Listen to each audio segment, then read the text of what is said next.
खाली दिन भर गधैया बैठा रहती है, एक काम ना करती है, एक काम ना करती है। छोट बहन के नाते छोड़ दे जानी तो बहुत बोलते, बहन के नाते छोड़ देते हैं, इतना इनके मरती छोटा उखाड़ खाल के मरती है।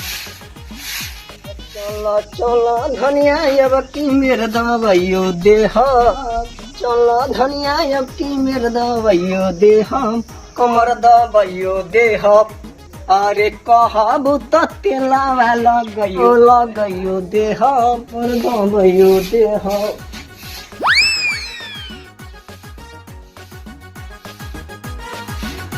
अरे बाप बहुत तेज घाम बा, लगा था भगवान मुआई के मनी है। कंपरेचर इतना हाई कैले बने मर्दी, इतना हार्ड कब्बू घाम ना हो तो कि इतना हार्ड घाम हो।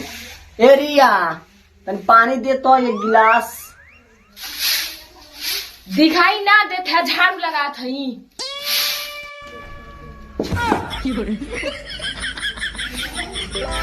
दिखाई तो देता ही बा। ए सिया अरे ते ही आन रे एक गिलास झाड़ू लग।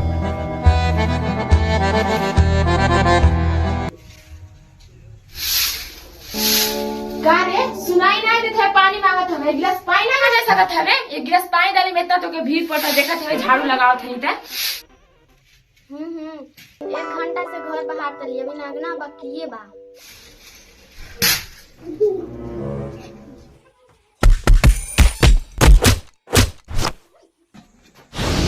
हाँ आज हम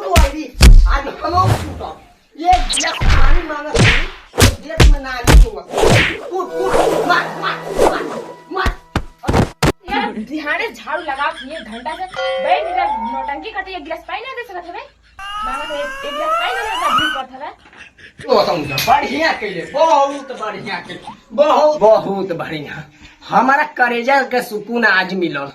हाँ आज हर पेट फुका गईली, अब ठंडा जी है। हाँ बहुत राज करत रही है, बैठ के एक जगह फरमाइश करत रही है। अब फरमाइश पूरा उनका निकल गई, बढ़िया के लिए अब ते ही आन देना पनी। बैठ खूब आराम कर, इहो कम ना है, जेहरे सही है हमारी पनिया मंगी है। एगो पानी देले में अल्ले में इतना भीड़ बा, मार को ले तरी सही दादा। तो बताओ कार कहाँ लग करी हाँ को, यहाँ तक गला तो खाना नहीं मंगनी है ना तो मर्डर हो जाये। हमारे घरवा के यह तो लीला बा। ये भैया लोग बहुत कैरेक्टर हमारे घर के ढीला बा, कहानी पाँच के दिन रही तो बहुत आगे ले जाई यहाँ को, बहुत मार पीटा करेली सब, दिनों हम लड़ते ही रहेली सब। अरे हमारे ऐसा बा कि बच्चा देला ना तो मर्डर हो जाई, मर्डर। एक तो दवाई नहीं जान पाओ तो नहीं, अपन बुखारे गोल नहीं हो आवत नहीं हम बहुत दूर से। ए ले आ रे पनिया ले आ। कहाँ रह गई पनिया लेके? अच्छा आवत